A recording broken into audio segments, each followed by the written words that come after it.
You know, it's not that easy to balance 250 Pokémon together. There are a couple ways you can go about it. You can evolve them, thus increasing their stats, or you can improve the other things they have to offer, such as moves, abilities. You can change all that directly. Today, I'm going to take a look at exactly that. I am going to take a look at 14 possible ways to improve Pokémon moves and abilities. Why 14? Well, because I made my list and that's how it turned out. There's no particular reason. Now note that I'm not talking about improvements like give Flare Blitz to Flareon here. I'm talking about changing the moves themselves, what they do, same for abilities. So let's get started with number 1, and perhaps the most obvious, nerf Stealth Rock. You know, so much of the early game is centered around, setting up Stealth Rock that it's just ridiculous. It has so much of an effect on so many Pokemon that it's just ridiculous. Those that are weak to it, especially when they have a quadruple weakness, well, it can potentially cripple them before they even get a shot off. So neutral damage isn't exactly the issue here. Super effective damage is. So the best way to go about nerfing Stealth Rock isn't by decreasing neutral damage, but by imposing diminishing returns on weaknesses and resistances. For example, under the formula you're seeing, a Pokemon that's weak to Stealth Rock will only take 1/6 of its max HP and damage. And for a quadruple weakness, it would go up to only a quarter, as opposed to a half right now. It's a huge improvement, if you ask me. Now, applying the diminishing returns to resistances as well isn't that necessary, but I still applied them nonetheless in order to be consistent. Number 2, nerf U-turn. Once again, nerfing a very overused move. The tactical advantages of U-turn are so enormous even before you apply any damage into the equation. For example, if you think your opponent is going to switch, then you use U-turn, the opponent switches, then you attack with U-turn, and then you decide what to switch into. So at the end of the turn, you're still going to have the type advantage nonetheless. That is a huge advantage, and you got a lick on your opponent as well. That is just sick. So how do we nerf it? Well, by lowering its power, of course. It's probably the only way. So, for example, maybe lower it from 70 to 50, 40 maybe? I have no idea what would be an acceptable damage level. However, it needs to be nerfed, and badly at that. Number 3, improve multi-hit moves. There are a lot of these, and they have the tactical advantage of breaking a substitute, then hurting who was behind the substitute. However, there's one big problem. Almost all of those moves suck in one way or the other. So we're gonna improve them a little bit, okay? Let's start off with Bullet Seed and Icicle Spear, the worst of the bunch by far. 10 power, 100% accuracy. That means that even with 5 hits, it's still going to be 50 power. That's almost nothing. And given that it actually very rarely does 5 hits, it's going to be a lot lower than that quite often. So what we're going to do here is be drastic and double their power to 20. And Cloyster with Skill Link might actually enjoy that because it would find itself with an Ice-type Earthquake that hits over 5 hits, which would be very interesting. Next we got Barrage, Double Slap, and Fury Attack, who currently have 15 power and 85 accuracy. Now the accuracy is a problem, but I'm not gonna touch it since the purpose is that they will miss every now and then, which, well, if every move had perfect accuracy, it wouldn't be much of a game now, would it?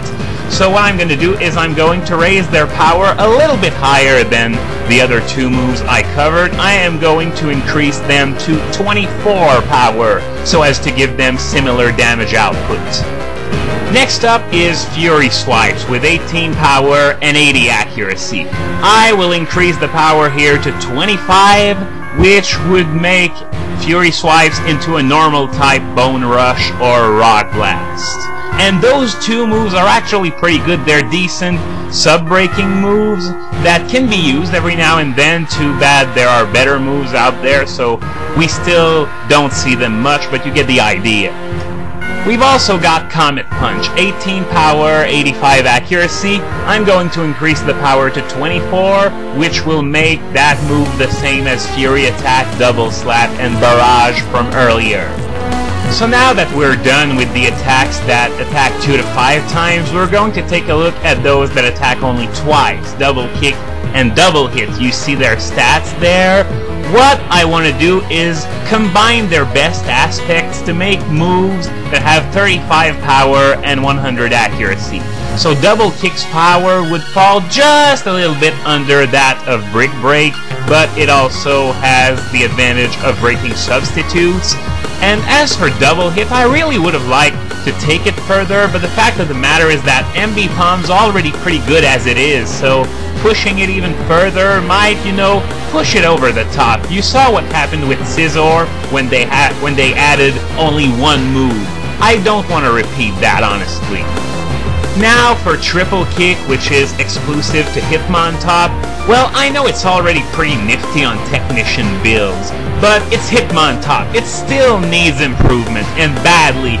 So what I'll do here is that instead of having the power increase by 10 with every kick, I'm going to have it double instead. Now the net result is only that the last kick is going to be improved by 10 power, but in the end, Technician builds will have a move that will be almost as powerful as Close Combat, but without the defense drops and with the ability to break substitutes as well.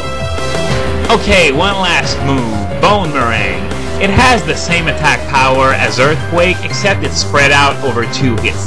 The problem, however, is that its accuracy is only 90, so people will most often prefer the added accuracy to the ability of breaking substitutes. So there's no big mumbo-jumbo to be done here. Bone Meringue's accuracy should be increased to 100% so that there will be at least a decent subbreaker out there, because they're pretty few and far between, to be honest. I already mentioned Ambipom, but other than that, that's about all, to be honest.